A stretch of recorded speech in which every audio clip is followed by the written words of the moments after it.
ప్రజలందరికీ, పెద్దలందరికీ, రాజకీయ నాయకులకు నా ధన్యవాదాలు.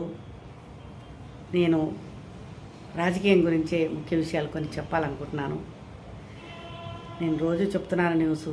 నా మాటలు నచ్చితే లైక్ చేయండి, షేర్ చేయండి, సబ్స్క్రైబ్ చేయండి. దయచేసి నా మాటలు మీరు వింటారని, నేను చెప్పింది వాస్తవేనని నమ్ముతారని నేను అనుకుంటున్నాను. ఇప్పుడు రాజకీయ నాయకులు ఉన్నారు, వాళ్ళు ఏ విధంగా ఫాలో అవుతున్నారనేది ప్రజలందరికీ కూడా తెలుసు. చాలా వరకు మోదీ గారు వచ్చారు, వేములవాడ వెళ్ళారు, దర్శనం చేసుకున్నారు, అంతా తిరిగారు. అక్కడెక్కడ మా తెలంగాణ తిరిగారు, ఆంధ్రప్రదేశ్కి వెళ్ళారు, ఆంధ్రప్రదేశ్లో కూడా తిరిగారు. నిన్న ప్రచారాలు జరుగుతూనే ఉన్నాయి. కానీ ఒకరి మీద ఒకరు చెప్పుకోవడం అనేది బాగోలేదండి. ఈ రాజకీయ నాయకులు రేవంత్ రెడ్డి గారు కానీ, కేసీఆర్ గారు కానీ, కేటీఆర్ గారు కానీ, ఇక్కడ మన ఎవరైనా రాజకీయ నాయకులు, జగన్ గారు, ఇవన్నీ కూడా పనికొచ్చేవి కావండి, పనికిరానియే. నేనేం చేశానంటే ఎవరికి ఎవరు ఏం చేస్తున్నారండి? ఏమి చేయటం లేదు. వాళ్ళకు వాళ్ళు చేసుకుంటున్నారే తప్ప ఎవరి స్వార్థం వాళ్ళదే. ఏ రాజకీయ నాయకుడి గురించి మాట్లాడినా కూడా నేను రావాలి, నేను గెలవాలి, నేనే నిలబడాలి, నేనే సాధించాలి, నేనే అనిచాలి. కానీ ఎవరు ఏమి చేయరు. ఇది వాస్తవం. ప్రతి ఒక్కరు కూడా ఎంత గింజుకుంటున్నారంటే అసలు మామూలుగా కాదు. అంబటి రాంబాబు ఉన్నాడే, అంబటి రాంబాబు అల్లుడే కొద్దుగా ఇలాంటి దుర్మార్గుడికి నేను ఎందుకు అల్లున్నయ్యానా అని బాధపడుతున్నాడు ఆ పిల్లాడు. అంటే అంబటి రాంబాబు అంత దుర్మార్గుడు అనమాట. ఇప్పుడు ఎవరు ఏం చేశారో ఆంధ్రప్రదేశ్లో అని చెప్పి అనేది ప్రతి ఒక్కరికి, చిన్నపిల్లడి దగ్గర నుంచి 70 ఏళ్ళ 80 ఏళ్ళ ముసలాడికి కూడా తెలుసు. మా జగను అని చెప్పని అంబటి రాంబాబు ఏంటి, నాని ఏంటి, బొత్స ఏంటి, వీళ్ళంతా కూడా రోజా ఏంటి పట్టుకొని పగలడుతున్నారు. దేనికి? వెనకాల ఆయన తినిపిస్తున్నాడు కాబట్టి, ఆయన వీళ్ళకి లంచాలు, డబ్బులు కావలసిందంతా తినిపిస్తున్నాడు కాబట్టి ఆయన పట్టబడుతున్నారు. రేపొద్దున జగన్ ఓడిపోయి తెలుగుదేశం వచ్చిందనుకోండి, అప్పుడేం చేస్తారు? వీళ్ళకి ఎక్కడ ఉంటుంది ముఖం పెట్టుకొని తిరగడానికి? వాళ్ళ దగ్గరికి పోయి మాట్లాడడానికి ఎక్కడ ముఖం ఉంటుంది వీళ్ళకి? అది ఆలోచించకుండా విపరీతంగా నోరు పారేసుకుని, విపరీతంగా బూతులు, ఇష్టం వచ్చినట్టు మాటలు. అసలు ఏమిటండి అది? అసలు ఒక రాజకీయ నాయకులు మాట్లాడే మాటలేనా? నువ్వు ఎమ్మెల్యే అవ్వు, ఎంపీ అవ్వు, ఏదైనా అవ్వు, ఒక చీఫ్ మినిస్టర్ పదవిలో ఉన్నా కూడా అట్లా మాట్లాడకూడదు. ఒక ప్రైమ్ మినిస్టర్ పదవిలో ఉన్నా కూడా అట్లా మాట్లాడకూడదు. నువ్వు ఎంపీగా ఉన్నావు మాట్లాడకూడదు, గవర్నర్గా ఉన్నా మాట్లాడకూడదు. కానీ ఈ విధంగా మాటలు విపరీతంగా జనాలందరికీ వస్తున్నాయనంటే ఇదంతా స్వార్థం. ప్రజలకు బాగా చేయాలి, ప్రజలు మన్నన పొందాలి, ప్రజలు బాగుండాలి, మన దేశం బాగుండాలి, ప్రతి ఒక్కటి కూడా మనకు కావలసిన రీతిలో చేసుకోవాలి అన్న ఆలోచన ఏ ఒక్క నాయకుడికైనా ఉందా? లేదు. కానీ ఎవరి స్వార్థం వాళ్ళదే. ఎవరికి నాకు నేనే పేరు సంపాదించుకోవాలి, నాకు నేనే గొప్పవాడిని అవ్వాలి, నాకు నేనే గద్దెలెక్కి కూర్చోవాలన్న దురుద్దేశాలు ఉన్నాయి జనాలకి. ఈ దురుద్దేశాలతోటి ఏమి సాధిస్తారండి మీరు? తర్వాత తెలివితేటలు వచ్చిన తర్వాతో, లేకపోతే తెలుసుకున్న తర్వాతో, మీరు దుర్మార్గులు అని తెలిసిన తర్వాత ఎవడైనా మీ ముఖం చూస్తాడా? ఎవడైనా మీకు ఓటేస్తాడా? ఎవడైనా పలకరిస్తాడా? దాన్ని బట్టైనా మీరు ఆలోచించుకోవాలి కదా. ఇప్పుడు ఆంధ్రప్రదేశ్, హైదరాబాద్ కూడా ప్రతి ఒక్కరు కూడా తిట్టని వాళ్ళు లేరు. కాకపోతే ఎవరికి టైం లేదండి, ధర్నాలు చేయడానికి ప్లేస్ లేదు. ఒకవేళ ధర్నాలు చేసినా కూడా కొన్ని 100 కిలోమీటర్లు ట్రాఫిక్ జామ్ అయిపోతుంది. కారణం దేని గురించి అంటారా? రోడ్డు మీద వేసారే రబ్బరు ఫోకర్సు, చిన్న స్పీడ్ బ్రేకర్లు, దానివల్ల ఎంత నష్టం జరుగుతుంది ప్రజలకంటే అంత నష్టం జరుగుతుంది. పదే చెప్తున్నాను నేను. అవి తీసేయాలి. వాటి మీద బ్రేకర్ వేసిన తర్వాత ఇటు సైడ్ అటు సైడ్ గీతలు పెట్టాలని చెప్పని తెలంగాణ ఆంధ్రప్రదేశ్ కూడా మొత్తం సర్వనాశనం అయిపోయింది. దానివల్ల పబ్లిక్ నడుముల నొప్పులు, బండ్లు స్లిప్ అవ్వడాలు, స్పాండ్లైట్ రావడాలు, భుజాలు నొప్పులు, బండ్లు పాడైపోతున్నాయి. బస్సు ఎక్కినా కూడా దడదడ దడదడ దడదడ. ఇన్నిసార్లు చెప్తున్నా మీ బుర్రలకు ఎక్కట్లేదా? అసలు మీరు మనుషులా, పశువులా? మీకు సంస్కారం లేదా? అసలు మీరు మనుషులేనా? ఏమి వినట్లేదా? అసలు ఇప్పుడు యూట్యూబ్లో చెప్పే న్యూస్లు కూడా ఎవరు చూడట్లేదా? మీ చెవికి తీసుకురావటం లేదా?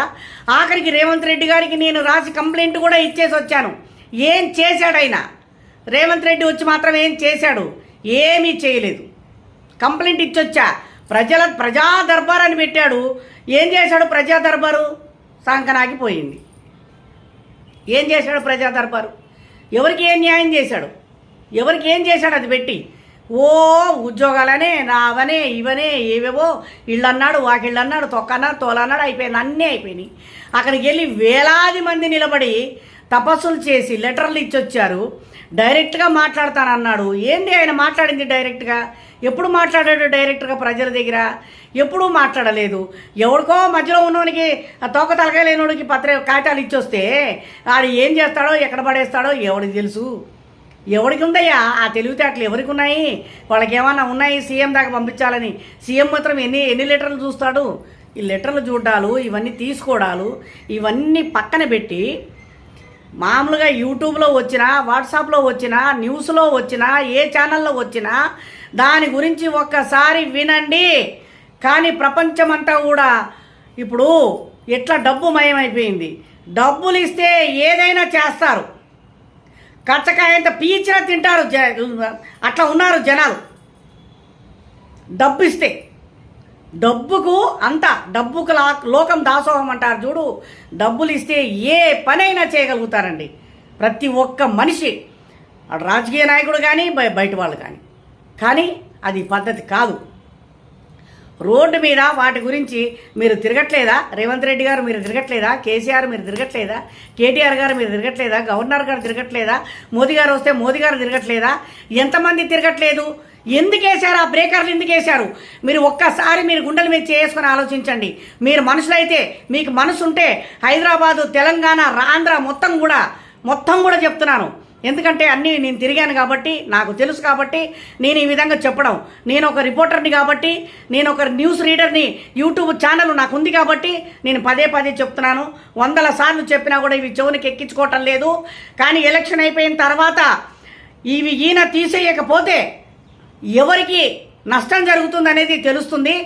వచ్చిన తర్వాత నేను ఎలక్షన్ అయిపోయిన తర్వాత దాన్ని బట్టి వచ్చి నేను ఎవరి దగ్గర మాట్లాడాలో, ఎవరు దీనికి పర్మిషన్ ఇచ్చారో, ఎవరు ఏమన్నారో, దీనివల్ల ఎవరికి లాభమో, ఎవరికి బెనిఫిట్టో ఇవన్నీ కూడా నేను మాట్లాడతాను. ఆ ధైర్యం నాకుంది. నేను మాట్లాడతాను, మీ ముందుకు వస్తాను. మీరు మాత్రం గుర్తుపెట్టుకోండి, ఇవి తీసేయాలి. హైదరాబాదు మొత్తం, తెలంగాణ, ఆంధ్ర మొత్తం కూడా తీసేయాలి. శ్రీశైలంకి బస్సులలో పోతున్నా కూడా అదే ఉంది, కర్నూలుకు పోతున్నా అదే ఉంది, కడపకు పోతున్నా అదే ఉంది, తిరుపతికి పోతున్నా అదే ఉంది, అహోబిలం పోయినా అదే ఉంది. ఎక్కడ పోయినా కూడా రోడ్ ఎక్కితే స్పీడ్ బ్రేకర్లు దడ డుబుక్కుమని మళ్ళీ దడ మళ్ళీ దడ డుబుక్కుమని స్పీడ్ బ్రేకరు మళ్ళీ దడ. ఎందుకండి అసలు? ఎవడండి పర్మిషన్ ఇచ్చింది? ఏ చెత్త నా కొడుకండి పర్మిషన్ ఇచ్చింది వీటి మీద స్పీడ్ బ్రేకర్లు వేయాలని? ఎవడు? వాడు ఇచ్చినోడు ఎవడు? వాడు పర్మిషన్ ఇచ్చినోడు ఎవడు? వీటిని వేయమని ఇచ్చినోడికి ఏమి లాభము? తీసుకున్నోడికి ఏమి లాభము? వేసిన వాడికి ఏమి లాభము? మీ లాభాలు తగలయ్యా. మీకు లాభాలు ఉంటే ఉన్నాయి, కానీ ప్రజలు మాత్రం నానా హింసపడుతున్నారు, నానా కష్టపడుతున్నారు, నానా బాధపడుతున్నారు. వాటి వల్ల చాలా ప్రాబ్లమ్స్ వస్తున్నాయి ప్రజలకి. ప్రజల వల్లే మీరు పైకి వచ్చారు, ప్రజల వల్లే మీరు బాగుపడుతున్నారు, ప్రజల వల్లే మీకు పేరు వస్తుంది. ప్రజలే ఓటేసేది మీకు. ఎవరు ఓటేయరు. మీరు ఓట్లు వేసుకుంటే మీరు గెలవరు. ప్రజలకు న్యాయం చేయండి, ప్రజల గురించి ఆలోచించండి. ప్రజలకు మీరు ధర్మం చేస్తేనే మీకు ఉపయోగము. పదే చెప్తున్నా, ఎవడైనా సరే ఆ స్పీడ్ బ్రేకర్లు ఉన్న దగ్గర పెద్ద బ్రేకర్ వేసిన తర్వాత అటు ఇటు తెల్ల గీతలు పెట్టండి. అక్కడ బ్రేకర్ ఉందని చెప్పని అర్థమవుతుంది. స్లోగా బ్రేక్ చేసుకొని ముందుకెళ్ళిపోతారు. కానీ వాటి మీద ప్రజలు కూడా స్లోగా పోవటం లేదు, స్లోగా నడపటం లేదు, స్లోగా బండ్లు స్పీడ్గా వెళ్ళిపోతున్నారు. ఆడవాళ్ళు కూర్చుంటే ఆడవాళ్ళు కూడా కింద పడిపోతున్నారు. సిల్కు చీరలు కట్టుకుంటే ఆడవాళ్ళు కూడా కింద పడిపోతున్నారు. ఆడవాళ్ళకు కూడా ప్రాబ్లమ్స్ వస్తున్నాయి. ఆడవాళ్ళు కూడా నడుపుతున్నారు బండ్లు, కార్లు నడుపుతున్నారు. ఆడవాళ్ళు కూడా ఉద్యోగాలు చేస్తున్నారు.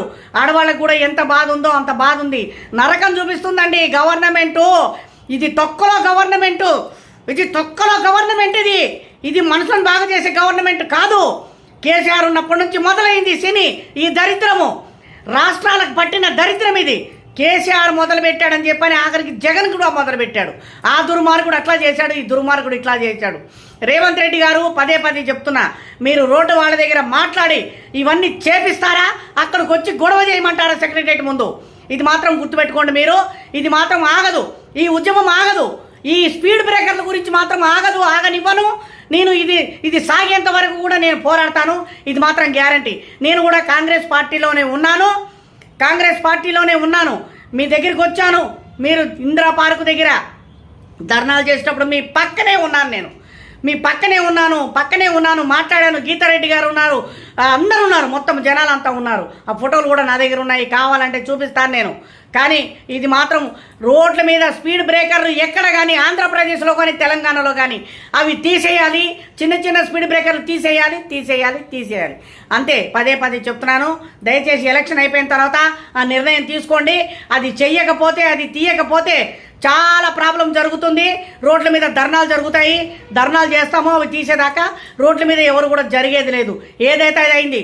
పోలీసులను గీన మా మీదకి ఎగబెట్టారంటే మాత్రము బాగుండదు, మర్యాద ఉండదు.